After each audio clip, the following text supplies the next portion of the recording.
Daily Dispatch, Day 29. The Consolidation of Competence. Repair is not always a feeling of something new. Sometimes it is the quiet return of something ancient, competence. Yesterday a profound shift settled in. The cognitive friction that has accompanied simple tasks for months, the sense of effort, of things being a fuss, evaporated. The feeling was not a surge in ability, but of a restoration of ease.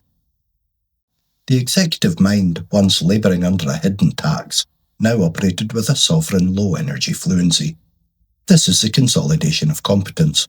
It is the brain recognising that the repair is sufficient, and lowering the threat level associated with basic operation.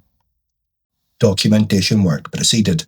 Recordings were made of each core thread: Prism, George, Atlas, Valkyrie, Chrono. These are the instruments of the scaffold. Their operations, now captured, will be compiled into a single overview. A tour of the architecture. This is not for external show, but for sovereign accounting. To see the machine whole is to understand its function. The Gustatory calibration has found a new stable plateau. The immune alert has passed. The system is not fighting, it is consolidating. The work is no longer about building the scaffold under duress, it is about operating it from a place of returned calm. The fuss is over. The function remains.